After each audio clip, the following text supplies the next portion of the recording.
Hi అందరికి. ఈరోజు నా గవర్నమెంట్ జాబ్ ప్రిపరేషన్‌లో డే 1. డే 1 నేనైతే మనకు ప్రీవియస్ ఇయర్ క్వెషన్స్‌తోనైతే స్టార్ట్ చేశాను. ఎందుకంటే మనకు ఎలాంటి క్వెషన్స్ వస్తాయి, ఏంది అని తెలవడం కోసం. దీంట్లో నేనైతే ఇండియన్ హిస్టరీ అయితే స్టార్ట్ చేశాను. దాంట్లో నాకు ఒక క్వెషన్ అయితే ఇంట్రెస్టింగ్ అనిపించింది. ఆ క్వెషన్ ఏందంటే ఎయిత్ క్వెషన్‌లో మనకు which of the following personalities అనేది ప్రెసిడెంట్స్ ఆఫ్ ఐఎన్‌సి వాళ్ళ ఎన్ని సార్లు ప్రెసిడెంట్ అయ్యారనే దాన్ని ఇంక్రీజింగ్ ఆర్డర్‌లో పెట్టమన్నాడు. దాంట్లో ఆప్షన్స్ వచ్చేసి సరోజినీ నాయుడు, సురేంద్రనాథ్ బెనర్జీ, దాదాబాయి నౌరోజీ. ఇట్లా ఆప్షన్స్ ఉన్నాయి. దీంట్లో మనం కన్‌ఫ్యూజ్ కావాల్సింది ఏందంటే బెనర్జీ గురించి కన్‌ఫ్యూజ్ అయిద్దాం. ఫస్ట్ ప్రెసిడెంట్ ఎవరు? డబ్ల్యూసీ బెనర్జీ. ఆయనకున్ను సురేంద్రనాథ్ బెనర్జీ. ఈయనకి నేను కన్‌ఫ్యూజ్ అయినా. అండ్ ఇప్పుడు ఆప్షన్‌లలో దీంట్లో డబ్ల్యూసీ బెనర్జీ అనుకోని నేను వన్స్ అని పెట్టుకున్నా. కాకపోతే ఈ సురేంద్రనాథ్ బెనర్జీ ఈయన ట్వైస్ అయ్యిండు. 1895 అండ్ 1902ల. నెక్స్ట్ సరోజినీ నాయుడు వన్స్ అయింది. ఈమె first Indian women president.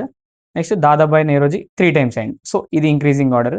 And next దీంట్లో కరెంట్ అఫైర్స్ కూడా చాలా మంది లాగ్ ఉన్నారు. అండ్ కొంతమంది నాకు మెసేజ్ చేసిర్రు కరెంట్ అఫైర్స్ గురించి.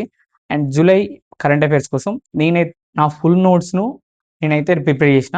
అండ్ ఒకవేళ ఈ నోట్స్ లింక్ కావాలనుకుంటే మన వీడియో కామెంట్ సెక్షన్ కింద లింక్ అని కామెంట్ చేయండి. అందరి లెక్క 29, 59 రూపీస్ కాకుండా కంప్లీట్‌గా ఫ్రీగా అయితే పంపిస్తా. అండ్ ఇలా 29, 39 అమ్మేటోళ్ళకు ఎవరో మీకు తెలుసు కదా! ట్యాగ్ చేయండి.